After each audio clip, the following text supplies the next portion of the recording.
Hello everybody, I'm Face and welcome back to another Pokemon Brick Bronze PvP Team Builder. This week, we're going with a team centered around Bully Arcturus. Bully, the guy who's just gonna charge up right behind you when you're walking your way into school and be like, "Give me your lunch money!" And you're gonna be like, "No, please," and then he's just gonna ram into you some more. Bully. He uses his sheer force to get whatever he wants. Anyway, I'm done with the cringe commentary. I'm sorry that you had to go through that. Anyway, he's Arcturus. He's a jolly-natured, sheer force life orb. Considering that's a male-only Pokemon, and you have to breed with Ditto to get any kind of Tauros, I'll take that. Those IVs are pretty darn good for a male-only Pokemon. He is rocking our Rock Slide, Rock Climb, Earthquake, and Zen Headbutt. I would have Body Slam, but we can't get Body Slam, so we have Rock Climb. Rock Slide. These three moves all take advantage of Zen, or not Zen Headbutt, Sheer Force, and Earthquake is just there because Steel types. Although it's still not going to be doing all that much. Am I about to yawn again? No. Okay. Wait. Yep. Alright. Anyway, if you were wondering why my tongue is blue, I got some Gatorade. I wanted some, like, I think it's called white cherry or whatever. I wanted some white cherry because it wouldn't stain my mouth, but they didn't have any, so we had to deal. Anyway, Tauros just hits really hard with sheer force, you know. It's got base 100 attack that's like mediocre, but then you put sheer force into it and then a life orb, which, you know, doesn't deal the recoil if you're using a move with a secondary effect. So Rock Slide, Rock Climb, and Zen Headbutt all get boosted by life orb, and you don't take recoil. Yep, they're all sheer force, life orb boosted without recoil. That's fun. Anyway, moving on. We have Barbarian, the Nidoking, our sheer force, life orb Nidoking.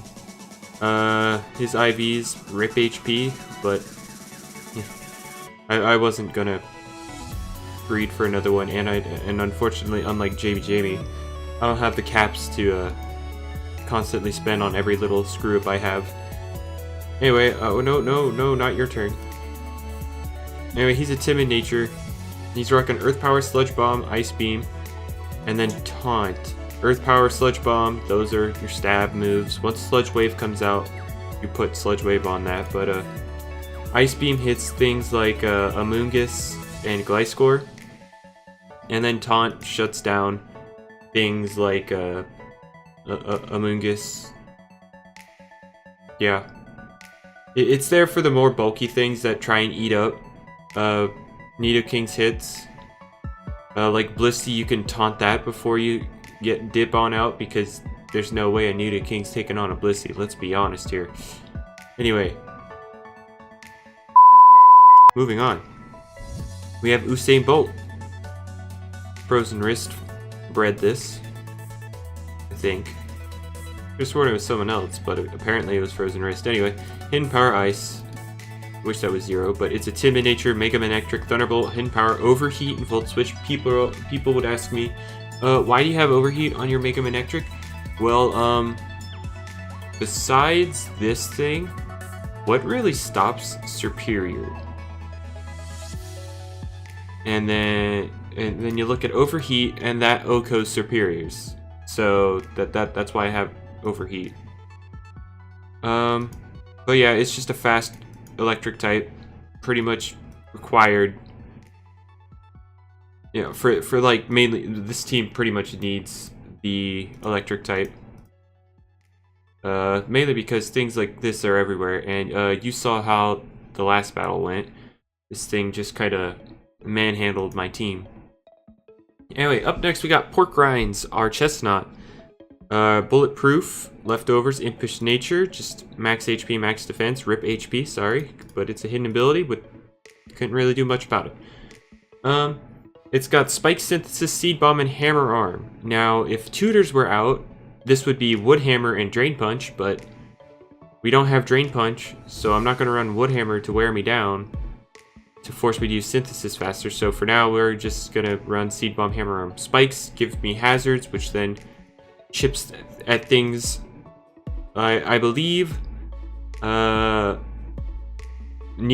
here, after a single layer of spikes, guaranteed to hit KOs Alomomolas on the switch after spikes. So that's really good. That's why we got the spikes. Spikes are cool.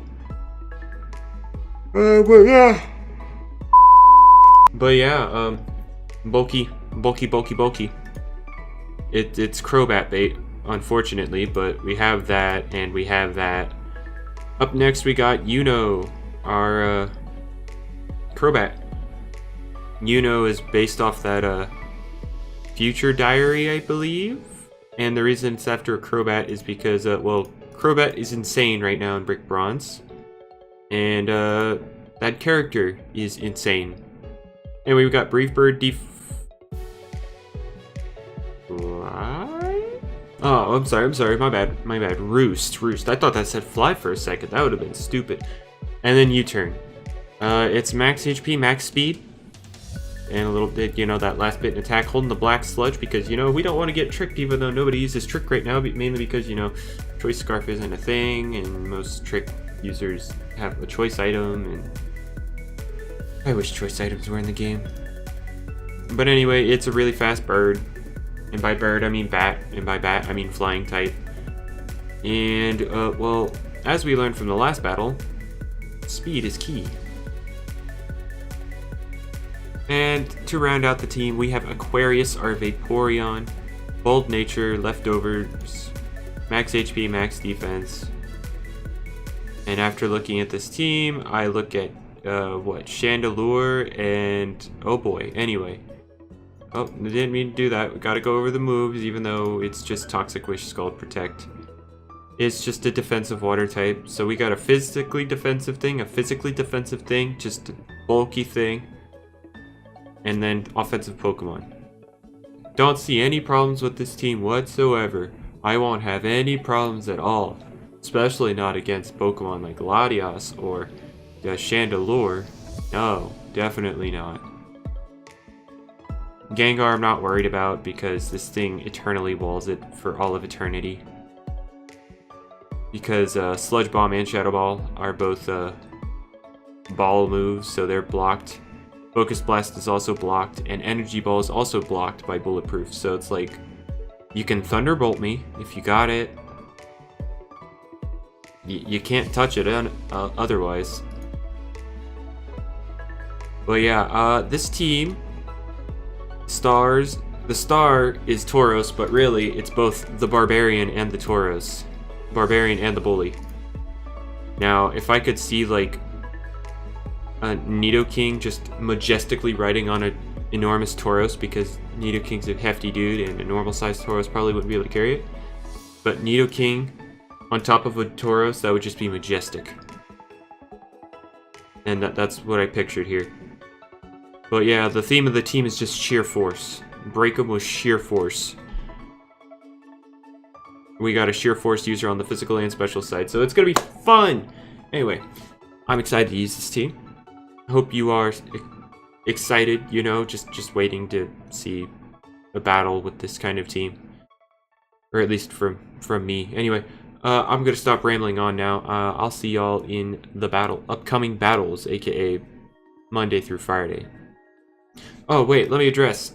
If you do want to end up battling me for like a future set of teams, because you won't see this until after all the battles have already been had for this team. Generally on Wednesdays, around 3 p.m. Eastern Standard Time, I would start like looking on Twitter or Discord, both linked in the description. I forget I have to do it up here because the face cam's here, not down there. Anyway. They're both linked in the description, and I always shout out when I'm going to be having the battles for that, so pay attention on Wednesdays for these battles if you want to be featured on the channel. Anyway, I hope y'all enjoyed, and I'll see you in the battles. Goodbye.